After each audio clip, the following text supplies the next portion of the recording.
stop. Right now, try to remember what you had for breakfast 3 days ago. Can't recall it? That's normal. But what if I told you someone else is remembering it for you, and they're using those memories to replace you? You forget hundreds of moments every single day. Conversations, faces, places, decisions. Your brain discards them like trash. But those memories don't just disappear into nothing. They go somewhere, to someone. And they've been collecting your memories for years.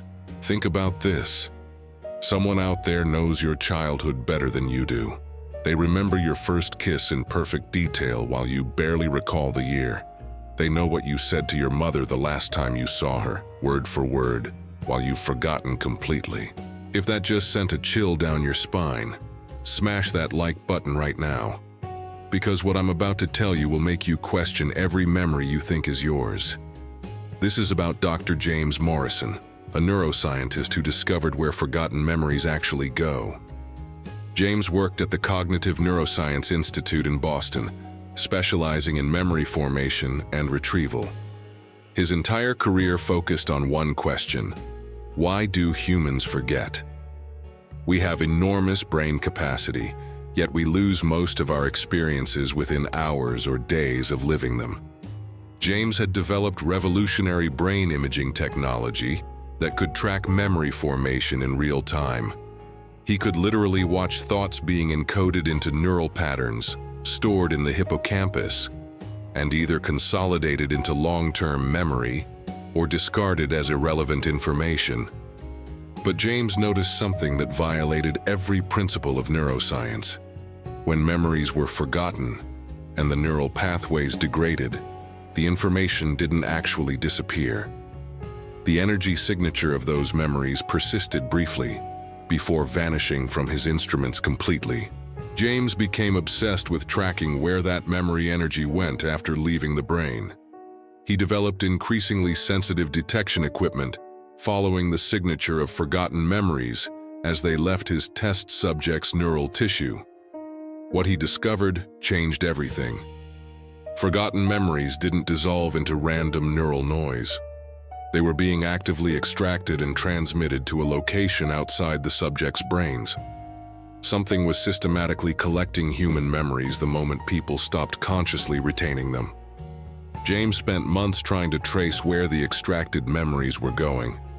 His instruments detected a consistent directional pattern.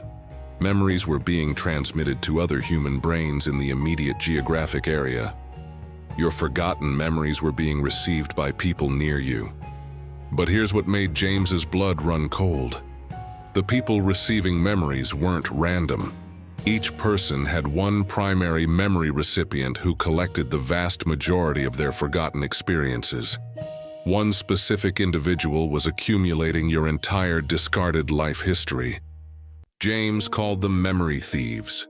They appeared to be ordinary people living normal lives, but they possessed complete recollection of other people's forgotten experiences. They remembered your past better than you did, while maintaining perfect memory of their own lives simultaneously. If you're suddenly paranoid about who might be collecting your forgotten memories, hit that subscribe button. Because James's discovery about memory thieves gets so much darker than you can possibly imagine. James identified his own memory thief through careful tracking of his forgotten memory transmissions. Her name was Sarah Chen. She lived 3 blocks from his apartment. They'd never met, never spoken, had zero connection. Yet she possessed detailed memories of his entire adult life. James conducted covert observation of Sarah for weeks. She seemed completely normal, worked as a librarian, lived alone, no unusual behaviors. But James's instruments detected massive memory storage capacity in her brain, far exceeding normal human cognitive limits. James finally confronted Sarah directly, revealing his research and accusing her of collecting his forgotten memories. Her response terrified him. She smiled and recited a conversation James had with his father 23 years ago. A conversation James had completely forgotten until that moment. Sarah explained that she'd been James's memory thief since he moved to Boston 7 years ago. She knew his daily routines better than he did. She remembered every meal he'd forgotten, every person he'd walked past without noticing, every thought he'd dismissed as unimportant. But Sarah revealed something even more disturbing. Memory thieves weren't parasites or predators. They were performing an essential function. Human brains physically cannot store complete life experiences. The memory extraction system was necessary to prevent cognitive overload and neural collapse. Sarah showed James the truth. Every human has a memory thief. It's a symbiotic relationship that's existed throughout human evolution. Memory thieves store the complete record of your life, while your brain maintains only the memories necessary for immediate function and identity.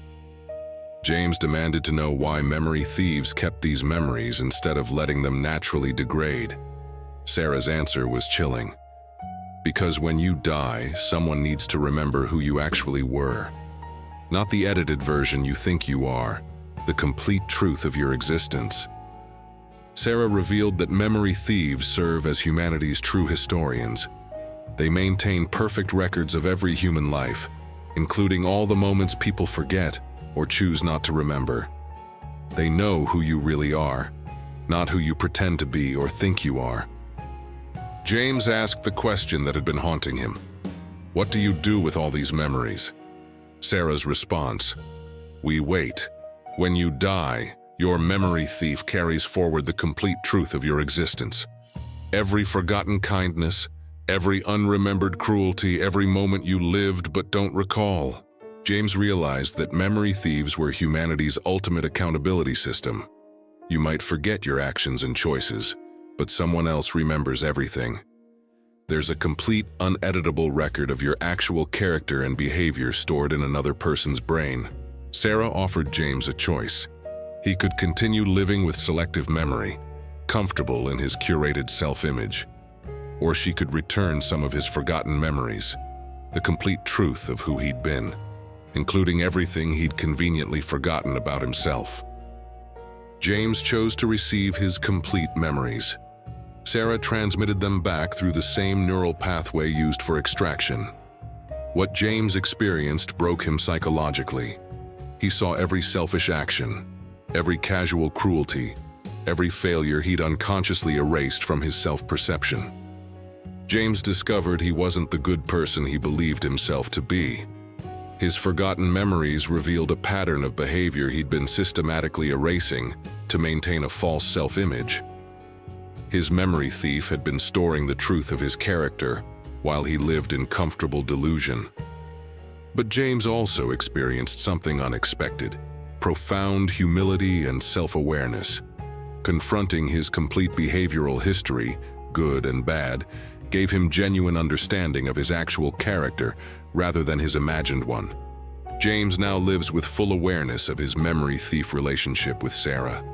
He knows she's collecting his forgotten experiences, maintaining the complete record of his existence. It's changed how he lives, knowing someone will remember everything, even what he forgets. James began researching other memory thief relationships. He found that most people unconsciously modify their behavior when they become aware they're being completely recorded. Knowing someone remembers everything creates natural accountability and behavioral improvement. But James discovered something disturbing.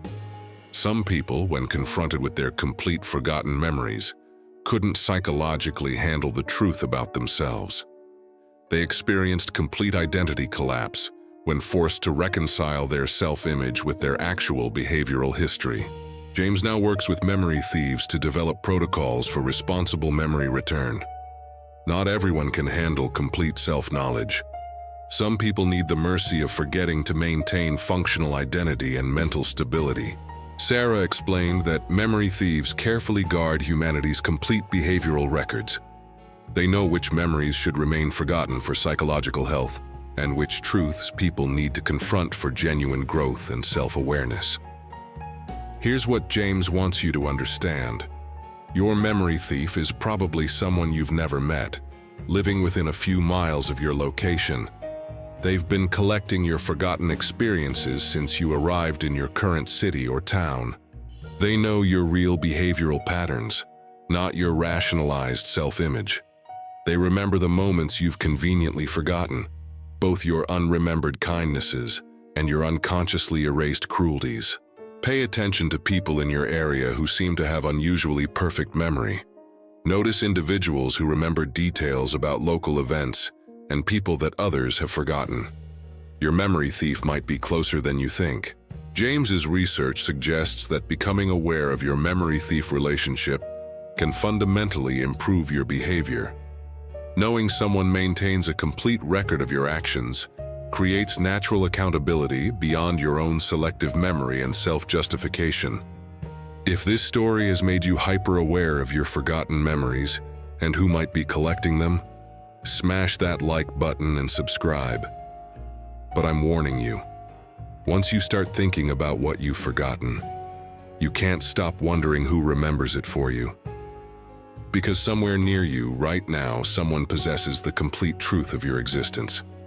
Every forgotten moment, every erased mistake, every unremembered choice. They know who you really are, and they're still collecting.